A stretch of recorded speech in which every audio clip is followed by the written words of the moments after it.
qualité de vie au travail et de l'intelligence collective. Je suis Carole Pétavin, la directrice du cabinet RH Partners PACA, conseillère RH et facilitatrice de groupe de co-développement professionnel. Bonjour Carole, bonjour à vous. Je suis José Meyer et je suis coach professionnel, facilitatrice en intelligence collective et particulièrement sur le forum ouvert. Et les gens intervenir. Exactement. Toutes les deux sur cette thématique, chacune dans nos domaines de préférence, on peut dire, mais toutes les deux motivées par la promotion de la qualité de vie au travail. Et on est d'autant plus motivé quand on voit que les résultats qui sont présentés dans certaines études indiquent que quand on met en place une démarche qualité de vie au travail, on a des salariés qui vont être plus productifs, plus créatifs, plus loyaux éventuellement et aussi plus présents au travail. C'est très intéressant aussi. De plus en plus, on voit arriver maintenant des démarches, des mesures qui permettent de mettre en valeur justement ces investissements que font les entreprises sur la qualité de vie au travail. Alors, la qualité de vie au travail interroge 6 dimensions que vous avez sous les yeux. Juste dire que ce qui nous importe, nous, sur ces 2 démarches d'intelligence collective, ça va être l'engagement, dans lequel on va retrouver le sens qu'on va donner au travail. On va aussi s'intéresser au développement des compétences et ces démarches aussi, on va pouvoir le voir ensemble, permettent de développer des compétences dites transversales qui sont très utiles aussi dans les relations. Et les relations au travail sont une 3e dimension qu'on peut aussi regarder de plus près. Et là, on va pouvoir s'intéresser aussi à la façon dont les dialogues s'établissent au sein des collectifs, avec les managers, avec les collaborateurs, avec les clients, avec les fournisseurs, enfin avec toute personne en lien dans le cadre du travail. Relation au travail, ça veut dire aussi la perception que les personnes peuvent avoir de leur contexte de travail, en particulier quand on les interroge, c'est la notion d'ambiance. Qu'est-ce que c'est pour vous une bonne qualité de travail? L'idée de l'ambiance revient très fréquemment et quand on creuse, en fait, on a deux grands thèmes qui ressortent. L'ambiance serait liée à la relation avec la hiérarchie, une hiérarchie ouverte au dialogue, et on retrouvera là encore nos dispositifs d'intelligence collective, une hiérarchie bienveillante et une hiérarchie qui fait preuve aussi de reconnaissance sur l'investissement que les collaborateurs apportent. Et puis aussi, on va retrouver tous les moments de convivialité organisés au sein des structures. Et là encore, les démarches d'intelligence collective, en tout cas les 2 dont on va parler, favorisent cette convivialité, que ce soit parce qu'on va pouvoir parler librement ou parce que c'est aussi des moments où on peut faire des pauses sans difficulté, avec tout ce qui va bien pour vivre des moments agréables. C'est effectivement ce que l'on perçoit ou que l'on entend à la suite d'événements en intelligence collective, c'est cette ambiance, quelque chose un espace qui est autre, et qui est toujours dans cette bienveillance qui est prenante et qui étonne toujours de pouvoir travailler en intelligence collective avec autant de plaisir. Et ça rejoint aussi la perception que les salariés vont avoir de la qualité de vie au travail. Là, on retrouve les 3 grandes thématiques qui figurent souvent sur les documentations autour de la démarche qualité de vie au travail, à la fois les conditions d'emploi et de travail, avec notamment, en exemple, des politiques de rémunération. Ça peut être aussi tous les espaces de travail, les locaux, qui aussi impactent les conditions d'emploi et de travail.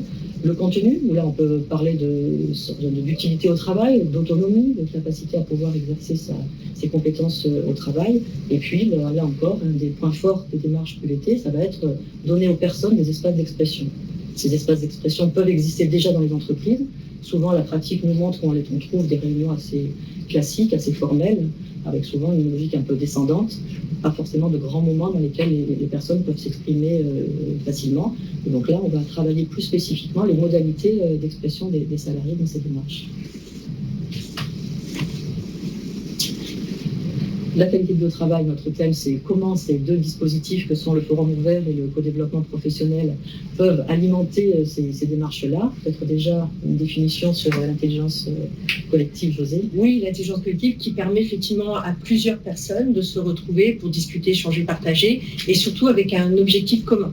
Donc, ce qui est le point de base, c'est d'aller tous vers un même objectif, de manière à faire en sorte qu'on puisse avoir un ensemble d'informations et de matières à discuter et à partager. Alors, le forum ouvert, plutôt pour des grands groupes. Je l'ai dit tout à l'heure, on est sur des groupes de 8 à plusieurs centaines de personnes. Un temps réduit, puisqu'on travaille sur des demi-journées, 2-3 jours grand maximum. Et une approche intelligence collective plutôt au service de la structure. Versus le co-développement, où là on va être plutôt sur des petits groupes de pairs, qui se rassemblent en séance sur des durées de 2 heures, de 2 à 3 heures, Et ce, qui s'étale sur une durée plus longue. Ça peut aller de 3 à 6, 8 mois pour un groupe. Et là, on est plutôt sur de l'intelligence collective au service de la personne. Donc là, on voit bien déjà changement de rythme. Le forum ouvert, 3 journées maximum, donc très resserré dans la durée. Et le co-développement, où on est sur un rythme plus régulier de rencontres au fil des discussions, au fil des sujets, au fil des interrogations. Alors, quand on a préparé cette séance, on s'est interrogé toutes les deux, finalement, en disant qu'est-ce qu'ont de commun ce forum ouvert et ces groupes de co-développement. Là, on vous propose en fait un certain nombre de critères qui nous ont semblé pertinents et qui rassemblent finalement ces deux dispositifs et donnent aussi tous les facteurs de succès pour que l'expression puisse se faire dans les meilleures conditions possibles. Oui, effectivement, ce dont on se rend compte, c'est plus qu'une impression, c'est vraiment un ressenti que le dispositif, les dispositifs dans la démarche forum ouvert et co-développement permettent la liberté de participation. C'est-à-dire qu'on se retrouve dans un espace, dans un lieu, avec un cadre qui nous permet cette liberté d'expression et de participation, qui au départ peut, souvent dans des réunions classiques, réfréner et empêcher toute discussion, ou au moins d'être authentique avec ce qu'on a envie d'exprimer. Alors de la liberté, c'est essentiel, mais c'est au service de quelque chose. Et le service de quelque chose, ça va être des visées partagées. Dans les deux cas, on va à chaque fois se mobiliser pour quelque chose qui va motiver l'ensemble d'un groupe pour co-construire de l'utile. Alors de l'utile pour la structure, de l'utile pour les personnes dans les groupes de co-développement, avec aussi un objectif spécifique sur des sujets qui vont intéresser les personnes. La liberté, justement, suppose que les gens qui vont venir dans ces dispositifs vont pouvoir se trouver intéressés, mobilisés par les thématiques qui vont être proposées. Oui, et ce dont on se rend compte en l'occurrence, tant au niveau des traitements, parce qu'on va traiter des sujets qui nous intéressent, mais de cette liberté que l'on a de participer, c'est que la base, c'est le volontariat, et qu'on ne force pas, dans les deux cas, on ne force pas la participation. Donc on va aller chercher l'engagement, on va aller chercher l'envie, et c'est ce qui va petit à petit faire en sorte qu'on va construire quelque chose, et on va co-construire des espaces riches de partage. Et donc sur la structure, on fait en sorte que le cadre le permette. C'est vrai, quand on observe à distance des gens en forum ouvert, voire même en co-développement, on peut avoir le sentiment qu'ils papotent, qu'ils discutent sans aucune... Oui, le grand café, on appelle ça le méga café. Alors qu'en fait, pour que cette liberté s'exerce et qu'on aboutisse effectivement à créer de l'utile, on a une méthodologie extrêmement précise dans nos métiers de facilitateur. On a le téléphone, la montre sous les yeux, comme on l'a à l'heure actuelle sur ce webinaire, pour justement structurer, timer les interventions, donner du rythme pour que les personnes, effectivement, trouvent toujours du plaisir et de l'énergie à participer. Et cette méthodologie, effectivement, que nous développons, est là pour faciliter à la fois les espaces de réflexion créative en début de séance, et en même temps pousse à aller jusqu'à des actions les plus opérationnelles possibles. Ce qui nous amène effectivement dans le cadre, ce qui est important autant au niveau du co-développement que du forum ouvert, c'est la manière dont on va se répartir dans l'espace. Et la manière de se répartir dans l'espace va ou pas favoriser, faciliter les échanges, le partage, la discussion. Dans le cadre du forum ouvert, le symbole du forum, c'est le cercle. Pourquoi ? Parce que effectivement, le cercle, c'est l'espace où on va être tous assis, les pieds vers le centre, dans un niveau d'égalité, de partage, d'échange même visuel. On va se rendre compte qu'effectivement, il n'y a plus les barrières socio-professionnelles, les liens hiérarchiques vont petit à petit se fondre dans le besoin et l'envie de participer et de créer de l'échange. Ce que l'on voit aussi dans le co-développement. Tout à fait. Et dans le co-développement également, les personnes sont disposées en cercle. Alors après, encore une fois, ça peut aussi surprendre les premières séances. Les personnes qui participent, que ce soit des managers, que ce soit des fonctions spécifiques comme des fonctions ressources humaines en interentreprise, voire des ingénieurs projets, voire même des consultants. Mais le co-développement est utile pour un certain nombre de métier, c'est surprenant de ne pas avoir de table devant soi, de ne plus avoir cette espèce de barrière qu'on a l'habitude d'avoir dans les réunions.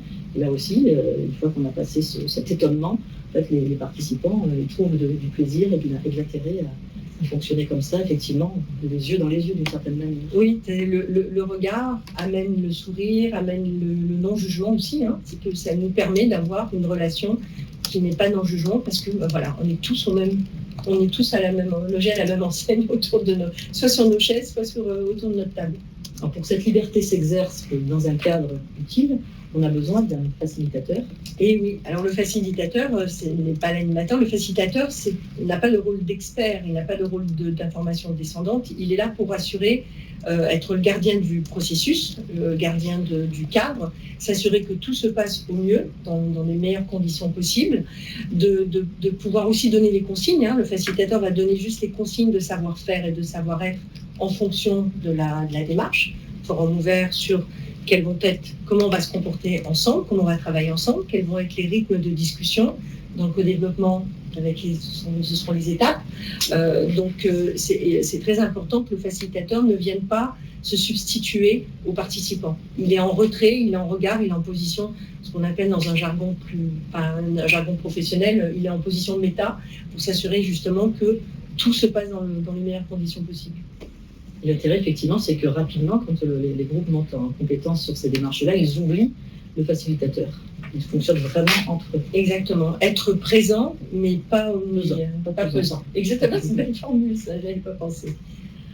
On avait les principes communs, juste pour rappeler que les différences qu'on a déjà évoquées, hein, le forum ouvert, c'est pour tout participant, le CODEV, c'est entre pairs, le forum ouvert, c'est plutôt des éléments, une production qui va être mise à disposition de la structure, de l'ensemble.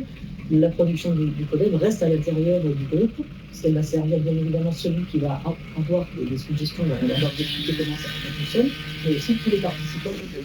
Donc vraiment, c'est un engagement de confidentialité. Exactement. Un zoom maintenant sur le forum ouvert, et puis après on reviendra plus en détail sur le co-développement. Alors je vais, toi, nous travaillons ensemble depuis un moment, hein, tu es canadienne, et c'est aussi intéressant parce que on a souvent de nombreuses approches en matière de management et de développement personnel qui viennent du Canada. En l'occurrence, le créateur du forum ouvert, c'est tout un américain, parce que le fondateur, c'est Harrison One. Oui, dans les années 80. Dans les années 80, et toi, tu t'es formé aux côtés de Diane Gibault, qui est une grande promotrice canadienne du forum ouvert. Diane Gibault, qui a été, elle, formée auprès d'Harrison One, et qui m'a fait tomber dans le bain, dans le bain du forum ouvert, avec qui je continue de collaborer d'ailleurs, pour travailler justement sur la démarche et comment sensibiliser plus de structures à cette méthodologie. Donc le forum ouvert, effectivement, hein, Harrison Owen est un anthropologue. Il a travaillé énormément en Afrique de l'Ouest. Il s'est rendu compte justement de cette capacité qu'avait le cercle des tribus avec l'idéologie de l'Ubuntu, cette capacité à pouvoir traiter de problématiques tout sur un pied d'égalité. Et quand il est revenu donc, en Occident, il s'est dit, mais effectivement, il y a eu des anecdotes où il s'est rendu compte que là où se passait le plus d'échanges, le plus d'amélioration, de créativité, d'innovation dans le traitement d'une problématique, c'est autour de la machine à café. Donc, il a décidé de faire quelque chose de plus grand, plus vaste, avec justement en arrière-plan la possibilité d'aller prendre un café quand on en avait envie et quand on voulait faire une pause, mais ça on en parlera quand on parlera des papillons. Donc voilà, donc, le forum ouvert qui effectivement a du sens et à son lieu d'expression quand on répond à un besoin réel, un questionnement, une problématique, qu'elle soit dans une association, une entreprise, un groupe d'individus qui ont une problématique à traiter, pour laquelle surtout ils n'ont pas de réponse. L'objectif, l'intérêt du forum, c'est justement de ne pas avoir de réponse. Si on a déjà une réponse, le forum ouvert ne va faire que peut-être renforcer la réponse que l'on peut avoir trouvée par rapport à une problématique, mais elle peut peut-être aussi être à la limite de manipuler. Donc l'intérêt du forum, c'est surtout de se poser la question, est-ce que j'ai oui ou non, dans le cas de commanditaire, oui ou non la réponse à mon besoin, et aussi de s'assurer que la question va intéresser le maximum de participants, puisqu'on est sur une base de volontariat. La réflexion sur le thème est hyper important et très important pour aller chercher justement cet engagement. Il va falloir aussi, ce qui permet de pouvoir mélanger un certain nombre de compétences, de niveaux de responsabilité éventuellement, de fonctions, de métiers, et tout ce mélange, ce melting pot d'expérience et de compétences et de talents va faire en sorte qu'on va pouvoir émerger sur des solutions créatives, innovantes, ou même le fait de pouvoir trouver ensemble quelque chose qui est peut-être à notre portée qu'on n'avait pas vu, et d'aller plus loin sur la définition de plan d'action. Le forum ouvert, il y a un objectif, c'est on va à l'action, on va à la solution. Tu as un exemple qui pourrait parler justement de une situation que tu as pu animer récemment? Oui, par exemple, c'est dans le cas de figure où comment améliorer notre communication interne pour justement améliorer celle avec nos clients et fidéliser nos clients. Ça a été un cas de figure quand on est sur des approches, améliorer nos aspects commerciaux. Il y a un autre cas de figure qui a été améliorer nos pratiques managériales pour faciliter la transversalité entre les équipes, c'est-à-dire sur des grosses structures. Comment on fait pour mieux se parler, mieux s'entendre, mieux s'écouter, mieux échanger, alors tant au niveau du comportement par exemple, donc il y a des cas de figure, il y a eu des idées sur le comportement, comment on peut se vivre ensemble, mais aussi sur le processus, sur décliner des processus. Pour partir de sujets aussi finalement abstraits, peut-être qui peuvent paraître très éloignés du quotidien, comment le forum ouvert va permettre d'aboutir à des solutions pratiques? Alors il y a plusieurs étapes, donc ce que je vous disais, c'est le forum ouvert, c'est la capacité de pouvoir travailler en cercle, se voir, échanger en cercle, et travailler et réfléchir en petits groupes de discussion, ce que moi j'appelle les ateliers. Donc il y a le grand cercle qui permet de comprendre et de voir comment ça se passe au niveau des consignes et de pouvoir se voir et se rencontrer déjà une première fois. La place du marché, c'est justement ce qu'on disait tout à l'heure, tout ce foisonnement d'idées, on va pouvoir l'exprimer sur la place du marché. La place du marché, c'est imaginer un grand mur avec des idées dans tous les sens, un peu de couleur, des moments où on va pouvoir échanger. Et justement, la place du marché, c'est l'illustration, la représentation écrite de l'ordre du jour de la journée du forum ouvert. C'est-à-dire qu'on va avoir sur le mur tous les sujets qu'on va aborder. Ça, c'est toujours un peu perturbant au départ, mais après, on comprend le sens. Les petits cercles, effectivement, une fois qu'on a vu tous ces sujets intéressants les uns les autres, on va constituer des ateliers X en fonction du nombre de participants pour aller justement aborder ces sujets de discussion, ces idées, ces questionnements. Et l'intérêt, c'est que c'est le porteur de l'idée qui va animer. Donc c'est là où c'est important, c'est qu'on n'a pas d'animateur par rapport au World Café. On avait la question il n'y a pas très longtemps. Le World Café, il y a un animateur par table. Le forum ouvert, c'est celui qui porte son idée, qui est l'animateur et qui va pouvoir justement aller chercher les idées et partager l'expérience et les talents, les compétences des gens qui vont participer à ces ateliers. Ensuite, le mur du grand journal, enfin la salle des nouvelles, pardon. Imaginez-vous dans une grande salle de rédaction journalistique, la salle des nouvelles, il va y avoir plein d'abeilles qui vont saisir tout leur compte rendu de discussion de leurs points saillants et qui vont justement faire en sorte qu'on puisse comprendre ce qui a été changé pendant ces ateliers. Et ensuite, une fois que tous ces comptes rendus sont rédigés et imprimés, on va aller sur le mur du grand journal et là, on va avoir toutes les unes. Parce qu'on va considérer que tous les comptes rendus, ce seront toutes des unes que l'on va pouvoir lire chacun, on va prendre connaissance chacun, qu'on soit 4, 8, 200, 300 ou même au-delà, prendre connaissance de ce qui a été produit pendant les ateliers de discussion. Et il y a une étape qu'on ne voit pas parce qu'on peut la faire soit le jour du forum ouvert, c'est en fonction encore des organisations, soit après, c'est-à-dire c'est toute la partie sur le marché de l'action, où une fois qu'on a discuté, échangé sur un sujet, on va aller plus loin. C'est-à-dire que quels sont les thèmes qui sont prioritaires, comment on va vouloir les traiter, de quelle manière on va les traiter, donc aller chercher les moyens, aller rentrer dans le plan d'action pour pouvoir en faire des projets par la suite.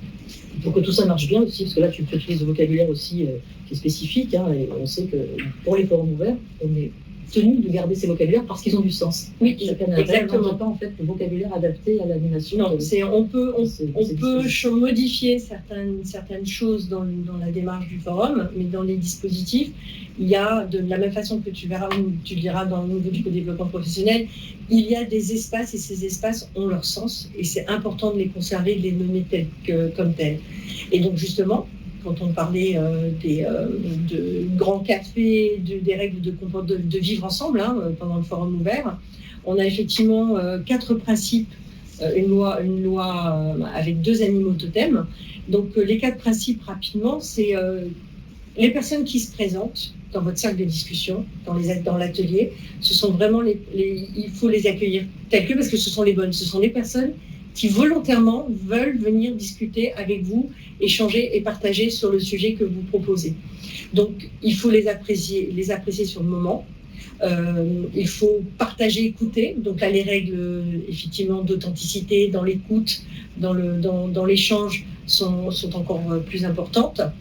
Il y a le deuxième principe de ce qui arrive et la seule chose qui pouvait arriver. Cela se passe maintenant, ici et maintenant. C'est-à-dire que dans l'atelier, dans la discussion, on ne se focalise pas sur ce qui s'est fait avant. Et je vous prends un exemple, c'est on aurait fallu que... Non, aujourd'hui, maintenant, comment on fait pour aller de l'avant? Comment on fait pour travailler sur le sujet, apporter des solutions, apporter des nouvelles idées, partager son expérience et son savoir-faire, peut-être pour ajuster quelque chose tout simplement.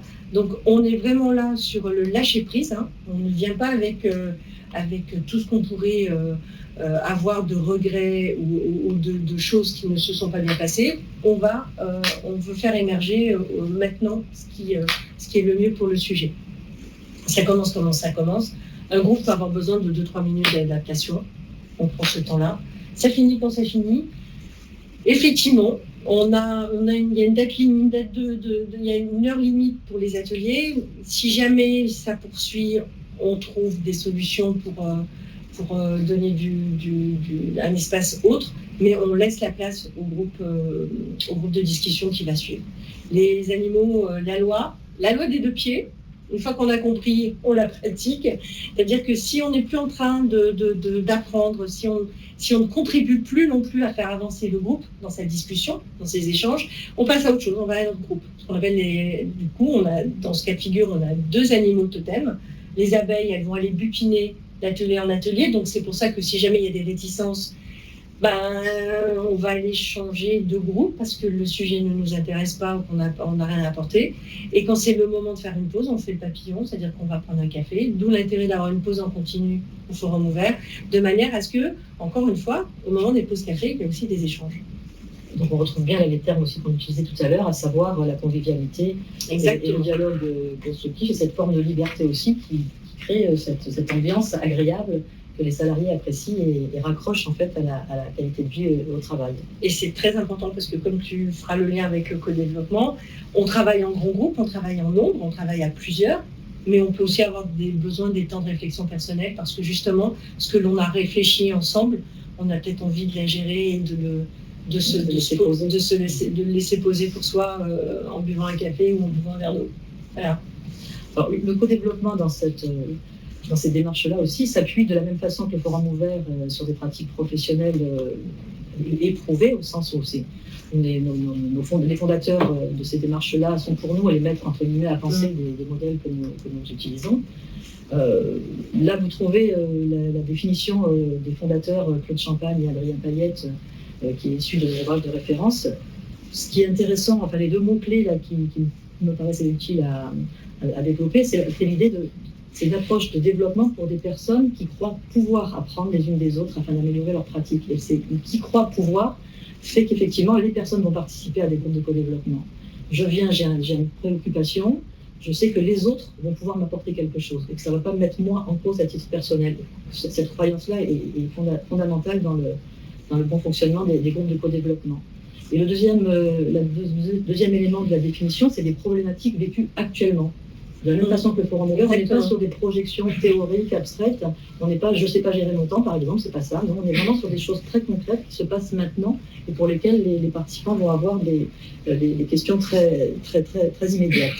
Ça s'adresse à tout type de pairs, des managers. Souvent, moi, à titre personnel, c'est plutôt ce type de groupe que j'ai l'occasion d'animer. Ça s'adresse aussi à des fonctions ressources humaines, ça peut s'adresser à des consultants, ça peut s'adresser à toute personne en fait qui peut partager sur des pratiques communes, et toujours avec une idée de niveau hiérarchique équivalent. Le groupe de co-développement, on préfère ne pas intégrer de managers avec leur N+1 ou N+2. Et ce sera la différence avec le forum ouvert, où là, il n'y a pas de notion de parité, c'est tout le monde, c'est plutôt une notion d'égalité, quel que soit le métier, quelle que soit la compétence, quel que soit le savoir-faire. C'est vraiment l'idée de c'est tout le monde. Le co-développement, effectivement, fonctionne sur la confiance, et cette confiance est plus facile a priori à établir sur un groupe de pairs. C'est d'ailleurs ce que Claude Champagne et Adrien Payette avaient pu développer. Ils ont beaucoup formé au départ des managers et se sont rendus compte que ça avait des limites, et que c'est ce groupe de pairs, l'échange vraiment entre les personnes qui partagent les mêmes problématiques, qui est extrêmement enrichissant pour les uns et pour les autres. Alors, de la même façon que le forum ouvert, le co-développement suit un processus extrêmement précis. Quand les gens arrivent, les groupes, on a en général entre 6 et 8, 9 personnes maximum, on organise un parcours avec la plupart du temps autant, on va dire, de séances que de participants. Donc le groupe arrive, on va déjà l'inviter à se couper de son quotidien. Moi, les groupes que j'ai pu animer, les managers arrivent à toute vitesse, ils sortent d'une réunion, ou ils sortent d'un entretien, donc ils arrivent, il y a besoin de se poser. La première étape, ça va être de dire prenons un temps pour nous. Et le co-développement est très intéressant pour ça, parce qu'effectivement, il permet de se couper du quotidien. L'étape qui va suivre, ça va être de faire le tour des sujets de préoccupation que les uns et les autres peuvent avoir. C'est des préoccupations récurrentes, ça peut être un problème immédiat, ça peut être un projet à enjeu sur lequel ils souhaitent avoir le point de vue de leur pairs. Et donc on fait un tour d'étape pour faire émerger les sujets qui vont intéresser les personnes. Et à partir de là, on va se mettre d'accord ensemble pour se dire qui va être le client de la séance. Le vocabulaire du CODEV, on a des clients, qui est donc une problématique qui va être choisie pour la séance, et les participants prennent le rôle de consultants et vont venir apporter leur aide et leur appui aux clients de cette séance.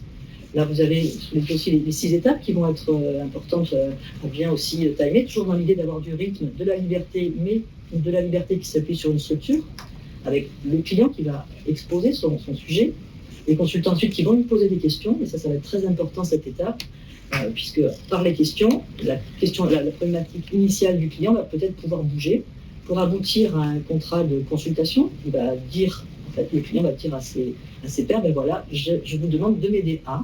C'est sur ce contrat-là qu'on va tous se mettre d'accord pour apporter derrière, intervenir sur la 4e étape, à savoir donner du feedback, quel ressenti j'ai vis-à-vis de ce que tu évoques, quelles idées je peux t'apporter, les conseils que je peux donner, les retours d'expérience, à la fois ce qui a bien marché ou pas dans mes pratiques, et toujours dans un esprit de bienveillance, d'absence de jugement. Les fondateurs disent que pendant cette période-là, on apporte des cadeaux. Il faut que le client, quelque part, il prenne en compte ce qui est proposé comme des cadeaux, et il va faire son marché dans tout ce qui est apporté par les consultants, pour, en étape 5, dire, ben voilà, moi, de tout ce que j'entends, j'ai à dire merci, c'est la première chose qui sort de la bouche du client, qui, pendant la phase 4, s'est tu, il a pris des notes, et il va dire, ben, voilà, moi, de tout ce que j'ai entendu, voilà ce qui fait écho, voilà ce qui conforte des choses que j'ai déjà mises en œuvre, voilà les pistes nouvelles que ça me donne, voilà ce que j'ai envie de mettre en œuvre. Sachant qu'on parle de plan d'action, mais il n'y a rien de contractuel vis-à-vis du collectif, c'est vraiment, pour moi, pour la personne, les pistes qu'elle a envie de mettre en œuvre derrière. Et on finit par un apprentissage collectif, puisque ces séances-là montrent que le client, bien sûr, va être très choyé, puisqu'on s'occupe de lui essentiellement pendant la séance. Pour autant, les consultants, chaque fois, retirent du profit de ce qui a pu être évoqué, parce que la plupart du temps, les situations font écho, et que ça leur amène aussi à chacun à la fois peut-être des pistes ou des solutions pour leur propre situation. Et puis au-delà de ça, c'est des apprentissages sur le comment j'écoute, comment je questionne, comment je propose des suggestions. Et là, si je peux me permettre, Carole, de faire le lien, il y a l'ouverture. il y a une fermeture, enfin une clôture, et c'est le fil conducteur en intelligence collective, c'est qu'on prend le temps d'accueillir et on prend le temps de se dire au revoir. Tout à fait. Voilà. C'est vrai que la fin d'un parcours de co-développement, au bout de 7-8 séances, les personnes ont vraiment créé du lien entre elles et il y a une façon, effectivement, il faut se dire au revoir, en tout cas, se dire qu'on termine quelque chose, une expérience vécue ensemble. Alors, quelques exemples, puisque dans les managers qui viennent apporter leurs problématiques, prise un petit peu au vol des sujets qui sont posés dans les panels de départ. Ça peut être, j'ai besoin d'animer une réunion, un séminaire, parce que je prends une nouvelle équipe et il faut que je me présente, il faut que je donne mon ton à l'équipe. Comment je peux faire ça au mieux? C'est un sujet qui a pu être traité en CODEV.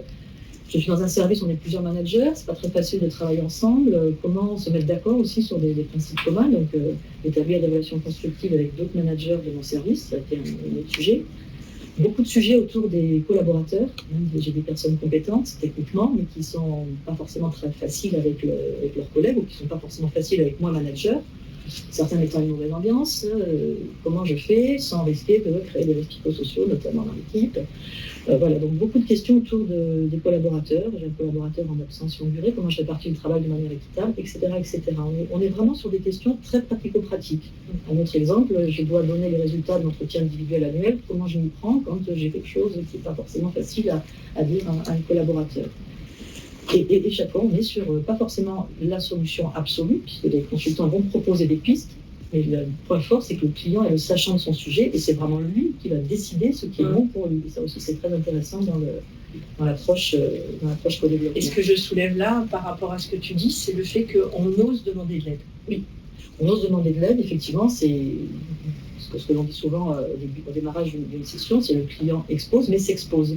Et ça, apprendre à demander de l'aide, c'est effectivement aussi une compétence qu'on peut trouver intéressante à développer dans les organisations.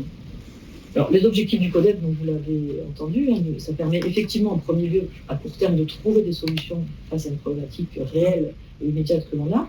Ça favorise forcément la coopération, à la fois entre les managers présents, mais ça permet aussi d'expérimenter que finalement c'est utile, intéressant, et pas si dangereux que ça que de coopérer ensemble. Ça rompt l'isolement, ça crée du soutien et du lien, et puis ça professionnalise.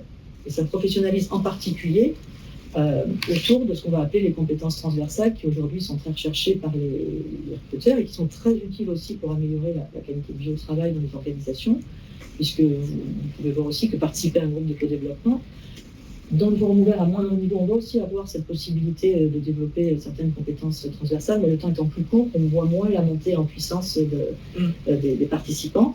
Et là, notamment, la confiance en soi et la confiance dans les autres, clairement, c'est des présupposés aussi du CODEV. L'intelligence émotionnelle, l'empathie, la présence à l'autre, tous ces éléments qui sont vraiment propres aussi au CODEV, le fait qu'on se voit aussi les uns les autres, on se regarde, on va reformuler quand on va poser des questions, on fait des suggestions à la fois ce que dit la personne, mais aussi son non-verbal, la façon dont elle s'exprime, l'émotion qu'on peut ressentir, donc l'empathie bien évidemment, et puis aussi par nature, puisqu'on va trouver des façons de traiter des situations qui posent problème et qui peuvent générer du stress, c'est aussi comment je peux aussi apprendre à gérer mon stress finalement en m'appuyant sur des personnes autour de moi et qui vont en plus être tout à fait heureuses de contribuer. Oui, pour compléter par rapport, par exemple, au forum ouvert, c'est vrai que comme c'est plus large, on peut faire un forum sur une direction, on va travailler plutôt aussi, aller chercher la cohésion d'équipe. Ce qu'on ne peut pas nécessairement faire dans un cadre de co-développement, parce que justement, on fait attention au niveau des participants, à avoir cette neutralité, et on ne peut pas travailler de la même façon la cohésion d'équipe. Oui, tout à fait. Pour autant, effectivement, les participants vont développer un certain nombre de compétences et de connaissances autres que celles que je viens d'évoquer, et notamment une à laquelle je tiens beaucoup, c'est l'art de poser des questions.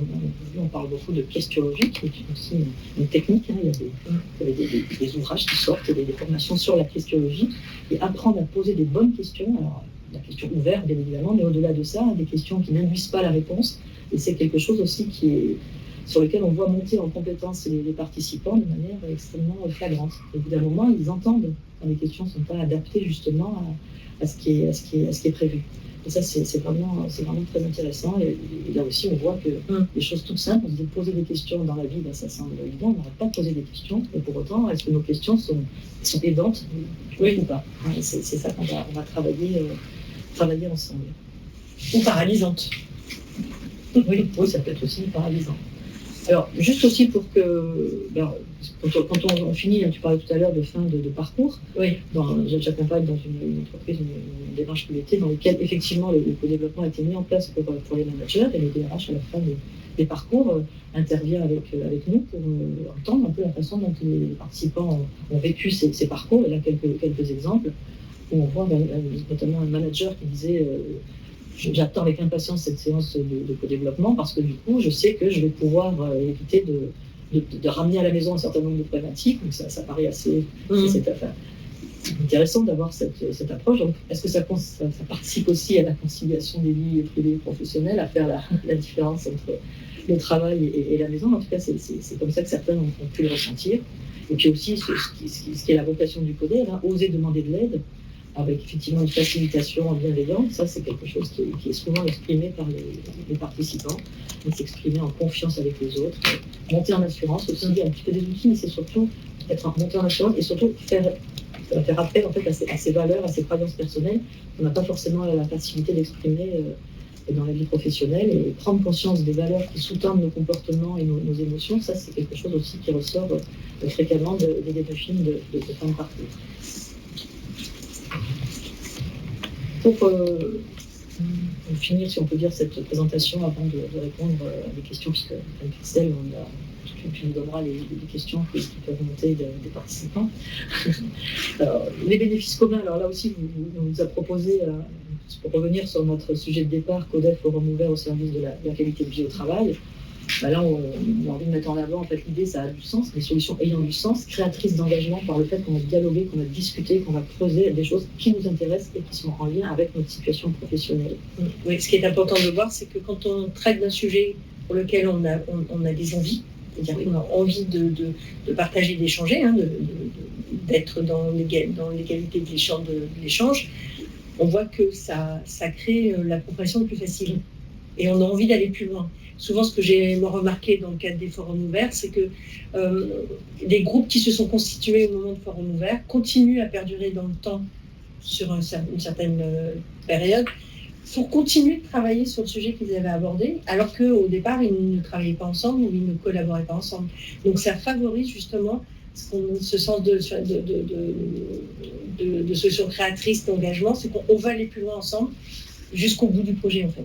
Et ça en fait une richesse. Et pour le CODEV, même si ce n'est pas une finalité affichée, ça permet aussi, par rapport à ce que tu dis, d'harmoniser des pratiques, puisqu'effectivement, en partageant des problématiques communes en matière de management, les uns les autres partagent aussi des pistes, même des outils qu'ils ont pu créer, ils se les donc diffusent les uns les autres, et là aussi, j'allais dire de façon non voulue, ça contribue à harmoniser, à partager des pratiques communes sur ce type de métier. La conscience de l'appartenance aussi, alors c'est plus fort sur le forum ouvert que sur le CODEV, le fait d'appartenir à une entité qui fait sens, elle va d'autant plus faire sens qu'effectivement elle permet de mettre en œuvre ces approches-là, qui est perçue quelquefois comme inquiétante par les dirigeants, laisser parler des gens comme ça, mais ils vont dire quoi, comment, je ne maîtrise pas vraiment ce qui va se passer à l'intérieur, est-ce que c'est dangereux pour moi, dirigeant? Bon, c'est aussi affiché qu'on a confiance aussi dans les personnes, dans le sens de la responsabilité, dans la contribution qu'elles peuvent apporter à l'entité, et ça c'est important aussi pour les salariés. Et là, le rôle du dirigeant est très important, parce que justement c'est d'être dans la capacité d'accepter qu'il y ait des choses qui pourraient émerger, d'avoir dans la nouveauté ou dans des choses qui sont peut-être aussi à voir, à modifier, à améliorer. Ce qui est important, c'est que le dirigeant ait cette capacité d'ouverture et d'acceptation de ce qui pourrait émerger. Autre point aussi qui fait sens aussi pour nous dans ces démarches, c'est reconnaissance de la singularité de l'individu au sein du collectif. Quand on met les gens en groupe, en réunion, en collectif, il y a une forme un peu de perte de son individualité. C'est aussi accepter que démontrer que l'individu va garder toute sa richesse, parce que justement cette richesse, elle va être visible par les uns et les autres. Donc c'est mettre son individualité au service du collectif sans perdre finalement qui on est, quels sont nos talents, nos compétences.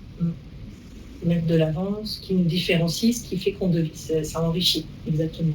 Et tout ça la dernière phrase de notre bénéfice commun, un plaisir d'avancer ensemble, parce que ça crée de la joie, clairement, sans la pression. La pression, c'est souvent les facilitateurs qui peuvent l'avoir un peu, parce qu'on doit timer et rythmer les animations. Et clairement, pour les participants, c'est quelque chose qui se fait dans la facilité. Moi, j'ai souvent eu le mot de fin, c'est magique. Point d'exclamation. Voilà. C'est le mot de fin pour nous. C'est magique. C'est magique. Donc, je suis Anne-Christelle, j'ai été votre modératrice depuis le début de ce webinaire. Et je suis maintenant la voix off qui vient poser toutes les questions que vous avez retranscrites dans le chat. Et il y en a pas mal, une dizaine, mesdames. Donc, on attend vos réponses, des questions sur le Codev, tout autant que des questions sur le forum ouvert, bien sûr. Donc, on va commencer par le forum ouvert. Oui. Première question, qui doit être le facilitateur? Est-ce le manager ou justement pas du tout? Qui peut l'être? Alors, généralement, on prend un facilitateur externe. S'il y a des compétences en interne, il ne faut pas qu'il y ait de lien hiérarchique avec l'Assemblée, avec le groupe qui va intervenir, mais ça peut être quelqu'un au niveau de la RH, des ressources humaines, qui a cette, comme pour le co-développement, qui a cette formation et qui sait amener le groupe à avancer dans le cadre qui est proposé et en toute sécurité.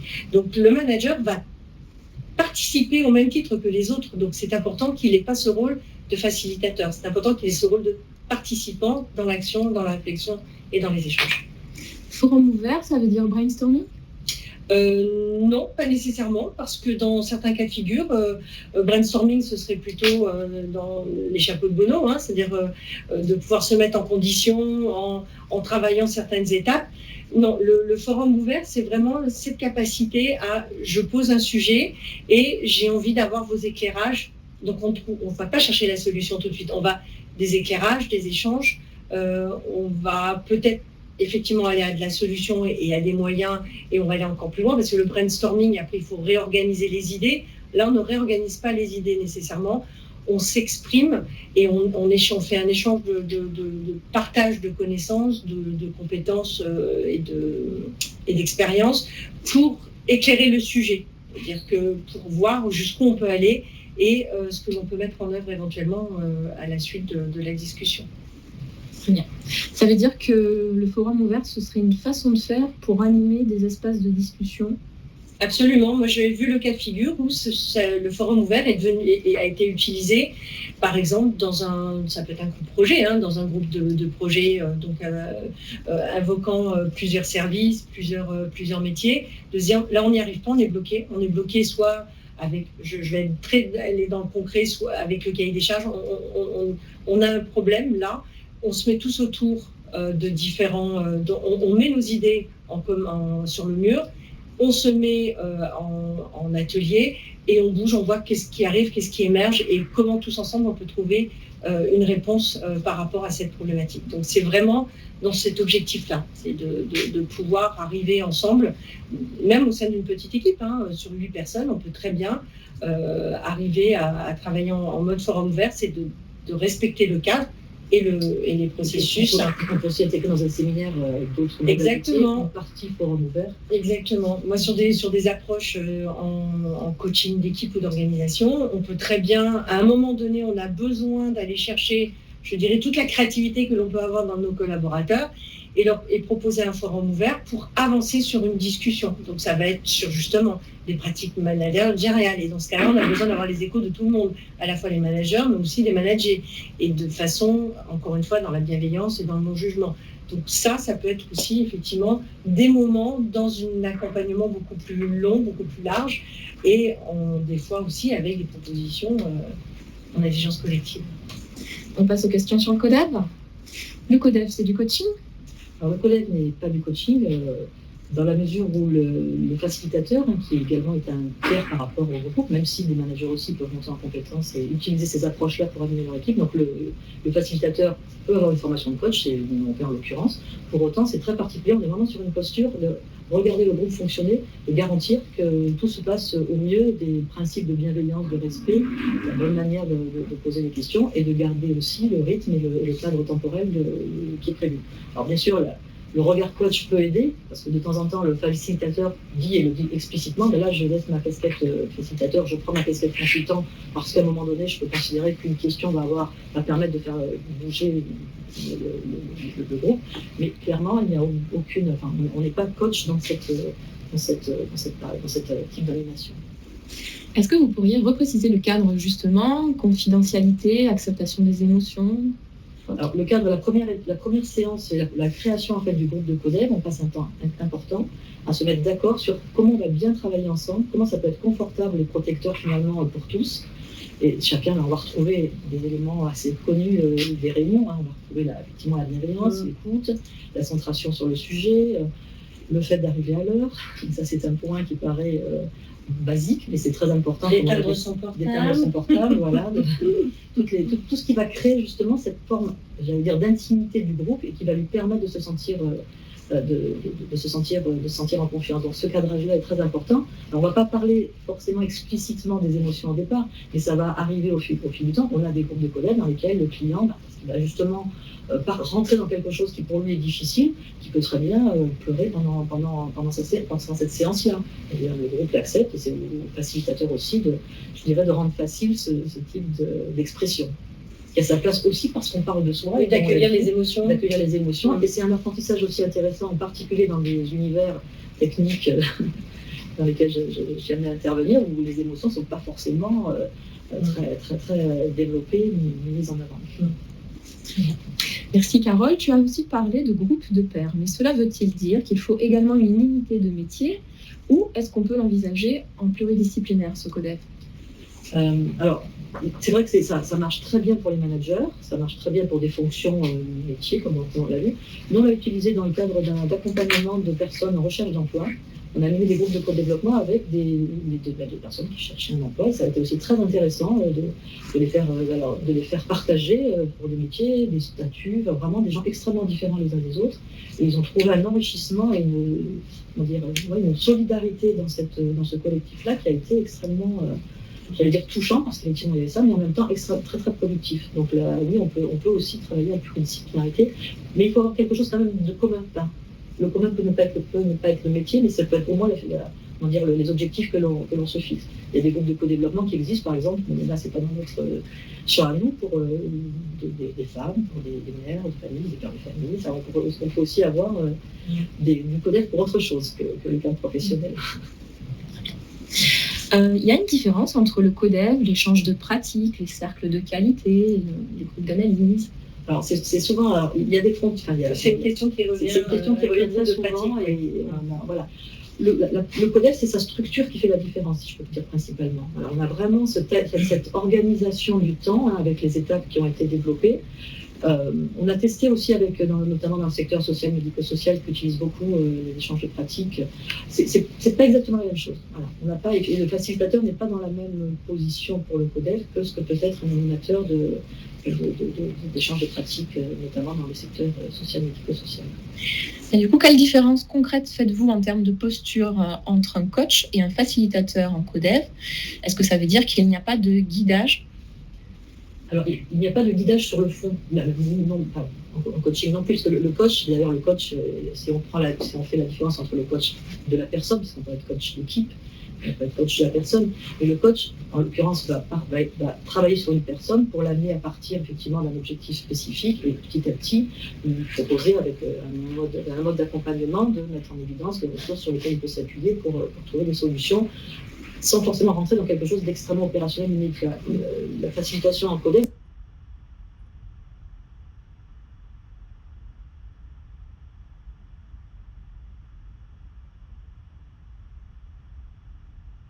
on est vraiment sur une problématique spécifique et on va passer en revue l'ensemble des étapes qui permettent à une personne de clarifier sa question, de demander une aide spécifique à ses pairs et d'aboutir à des pistes d'action opérationnelles, et ça dans un temps très court. On est vraiment sur le processus, là, c'est vraiment le garant du déroulement de la séance. Et du coup, est-ce qu'il faut une récurrence à ces séances? Ou est-ce qu'on ne fait que quand ça ne va pas? A après, ça dépend de l'objectif. La récurrence est intéressante, comme ça, au-delà du fait de permettre à des personnes de trouver des solutions pratiques à des préoccupations immédiates, c'est aussi une montée en compétences. C'est ce que nous évoquions, c'est le fait de pouvoir justement apprendre à écouter mieux que ce que l'on peut le faire peut-être naturellement, apprendre à questionner de manière pertinente, et tout ça, ça se développe dans la durée. Créer du réseau aussi. Dans les démarches qualité de vie au travail et prévention des risques psychosociaux, c'est la mise en place de ces groupes de codeurs, de ces réseaux de managers, de ces réseaux de différents métiers, ben c'est aussi quelque chose qui aide les individus. Et du coup, j'ai oublié le début de la question. S'il faut une récurrence, ou est-ce qu'on attend la récurrence que ça intéressante, voilà. Alors, il y a une récurrence, mais bornée dans le temps quand même. On part sur un nombre de séances prédéterminé. Et a priori, on considère que c'est pertinent quand il y a au moins une séance par participant. Par contre, il y a aussi ce qu'on appelle le codec flash. Là, on peut très bien, sur un temps court, et même plus court d'ailleurs que la durée habituelle, avec une méthodologie plus simplifiée, permettre justement à un petit groupe de venir apporter une aide ponctuelle à une personne. Hélène souhaite approfondir la différence entre le coaching d'équipe et le codev. Alors, le codev, en fait, on revient un petit peu à ce que j'exposais sur la différence avec le facilitateur et coach. Le coaching d'équipe, on est aussi sur un processus qui vise à accompagner une équipe dans la durée, mais une équipe naturelle. Là, le co-développement, en fait, va travailler avec des managers qui peuvent être des managers de services de services différents. On a rarement, en tout cas dans ma pratique, j'ai rarement de personnes d'une même équipe qui participent à une démarche de co-développement. C'est pas les mêmes, on n'est pas dans les mêmes conditions d'exercice. En fait. Non, on va souvent avoir des services différents, même des localisations différentes géographiquement, parce qu'en fonction des cultures, ça peut avoir une incidence. Et par contre, ils ont souvent un point commun sur certains, ça va être des problématiques sur du pure management, sur de la pratique managériale, d'autres, ça va être sur de la pratique RH. Donc, il y a vraiment des questions sur les RH. C'est vraiment quelque chose qui en fait la richesse aussi, c'est-à-dire c'est de ne pas être clos complètement et puis d'avoir un niveau de manager équivalent dans une même équipe, c'est plutôt rare. Parce que dans l'équipe, on va avoir des coéquipiers, on pourra avoir des managers, mais aussi des collaborateurs. Et puis même au niveau des pratiques, le facilitateur, à la limite, il ne s'intéresse pas, j'allais dire, au contenu. Le coach d'équipe, lui, va travailler sur la matière et matériel que vont apporter aussi les équipiers, puisqu'il va y avoir une partie d'entretien visuel au départ, du collectif, il va faire de l'analyse systémique, etc., ce qu'on ne fait pas nécessairement dans le cadre de la séance en co-développement. Le codev à distance, c'est possible? Vous en pensez quoi? Alors, j'ai tenté, effectivement, avec des personnes en vidéoconférence. Ça peut le faire quand ça marche très bien sur le plan technique.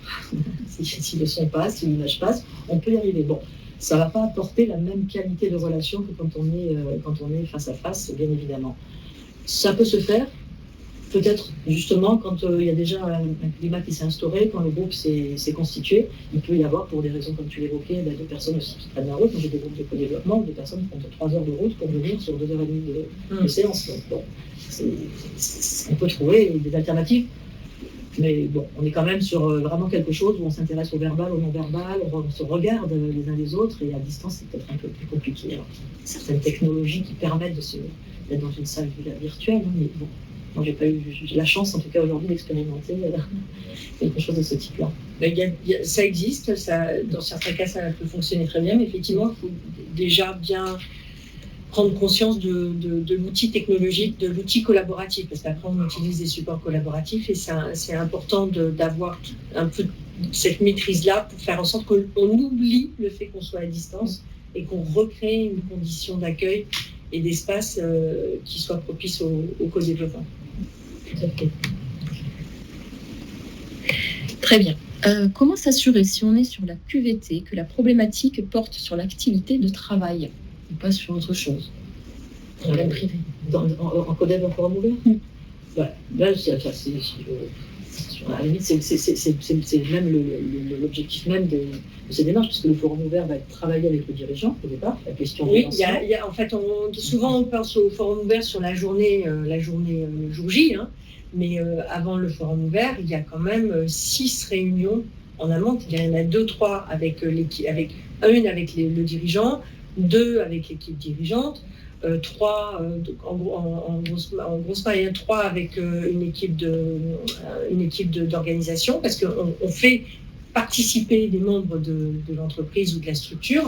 Donc, une préparation forum ouvert, souvent il y a jusqu'à 6 jours de préparation en amont pour s'assurer qu'on est bien dans des objectifs clairs, authentiques, qu'on n'a pas de réponse à la question, que le thème est un thème qui peut être testé et qui a de l'adhérence. Il faut qu'il y ait de l'adhérence au thème pour que les personnes souhaitent y participer.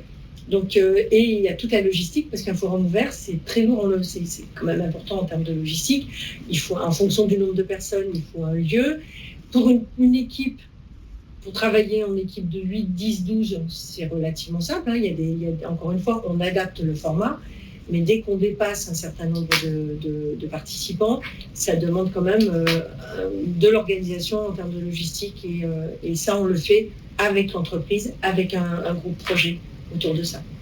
Et quant au CODEV, là c'est plutôt l'engagement du facilitateur, puisque on intervient dans une entreprise quand c'est en intra, quand c'est en interne, sur d'autres modalités.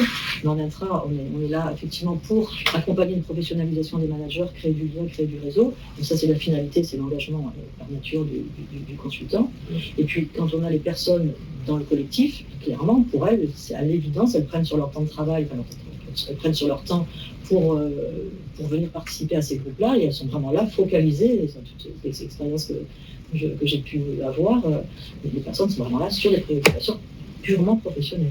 C'est très clair. Et puis, si ce n'était pas le cas, ce ne serait pas l'espace. Ce n'est pas un espace qui est fait pour parler, en fait, dans la question s'il y a une idée de préoccupation de vie privée ou autre, on n'est pas là-dedans. Et là, le facilitateur est là pour réguler. Tout à fait. Il est garant, il est garant de respecter ces règles-là. Dans certains cas aussi, d'ailleurs, les directions nous demandent on peut avoir... Alors, le principe du CODEV, c'est que les personnes viennent avec ce qui les préoccupe. Pour autant, on peut avoir un cadrage de type. Alors, on est dans des démarches de transformation, comme c'est le cas de pas mal de structures à l'heure actuelle. On va mettre en place des groupes de co-développement justement pour accompagner ces démarches de transformation. Donc déjà, on a une sorte de thématique qui encadre le co-développement, et chaque manager ou chaque personne de ces groupes-là va poser une préoccupation en rapport avec la thématique de départ. Mais c'est vraiment, ça s'appelle du co-développement professionnel. Donc on est vraiment, c'est la garantie même de ces démarches-là. Très bien. Et pour finir, si on revient sur une phrase postée toujours par Hélène, donc, qui vous remercie d'ailleurs pour la qualité de vos réponses et les éclairages que vous avez apportés aux différentes questions, et qui résume en quelques mots la position du coach et du facilitateur. On est bas sur le contenu et assez haut sur le cadre. Oui, on est exactement. On n'est surtout pas en position de sachant. Et encore une fois, les sachants, ce sont ceux qui participent, qui sont soit dans le cercle, soit autour de la table. Et c'est ce qui est important, parce que justement, c'est ce qui va permettre d'être inspirant, dynamisant, qui permettent la créativité, la réflexion et le partage. C'est ce point-là. C'est hyper important de rester sur ce type de posture. Donc effectivement, coach, facilitateur, quand on est les deux, il y a un plaisir, une dimension supplémentaire. Mais bon, voilà, on n'est pas obligé d'être coach pour être facilitateur en forme ouverte, par exemple. Et les participants, en tout cas pour le co-développement, repèrent bien la différence. Enfin, ils cherchent le regard du facilitateur sur des questions de méthode, sur est-ce que la question a été ouverte, elle a été fermée, claque un coup d'œil au facilitateur pour voir si est-ce qu'il réagit ou pas, est-ce qu'effectivement un téléphone qui sonne, qu'est-ce que va dire le facilitateur. Enfin, il y a cette idée, alors ça fait pas mettre l'école, mais c'est juste de dire qu'ils nous cherchent vraiment ils ont bien compris dans les groupes qu'on est là pour faire en sorte que le confort et la méthodologie soient garantis. Sauf qu'on est bien sur la méthode. Très bien. Et ben, j'ai plus de questions. Je vous laisse quelques mots pour la conclusion. On va clôturer. C'est un mot de conclusion. Moi, à titre personnel, en tout cas, je trouve passionnant de pouvoir expérimenter toutes ces approches qui, si elles ont 15 à 20 ans, pour certaines d'entre elles, sont quand même encore relativement nouvelles et finalement pas très connues dans les entreprises. Et j'ai eu l'occasion de pratiquer en coaching, en formation, en accompagnement sous différentes formes. Et je trouve en tout cas, moi, que le co-développement, puisque c'est plus cette expérience que j'ai aujourd'hui dans les organisations, est un vrai atout pour les entreprises, avec un rapport, si c'est destiné à des dirigeants ou des DRH, un rapport qualité-prix, j'allais dire, intéressant, puisqu'on est sur un temps court, on arrive, et donc forcément un temps court et un financement aussi en lien avec ce temps court, amène des résultats évidents et rapides en matière d'amélioration des pratiques intentionnelles. Oui, moi ce que j'ai pu vivre et faire l'expérience, c'est que le forum ouvert, c'est pas une fin en soi. C'est-à-dire que quand on a organisé et mis en place le forum ouvert, après le forum ouvert, il y a encore plus de possibilités et l'ouverture des champs des possibles est encore plus important qu'au départ, au démarrage de la journée en forum ouvert. Donc, et c'est complémentaire, c'est-à-dire que l'intelligence collective, il y a différentes démarches, il y a des démarches, il y a des outils, et ce qui est intéressant, c'est de voir comment amener les unes et les autres à travailler ensemble pour être complémentaires, pour aider une entreprise à être dans la transformation, dans l'évolution et dans ses difficultés. C'est surtout l'intérêt apporté à la réflexion autour de l'intelligence collective. Il nous reste à vous remercier. Merci beaucoup d'avoir été présent. Des questions ? Merci Carole, merci José, merci à tous les participants effectivement pour la richesse des échanges et toutes les questions posées. Je reviens vers vous lundi pour partager avec vous le support et vous permettre, si vous le souhaitez, si vous en avez besoin, d'aller plus loin sur toutes ces questions. En parallèle, je vous donne rendez-vous très bientôt pour notre prochain webinaire dont le sujet sera l'outplacement et je suis sûre que certains d'entre vous se demandent déjà ce que cela peut bien être. Donc, restez à l'écoute et à très bientôt. Au revoir. Au revoir.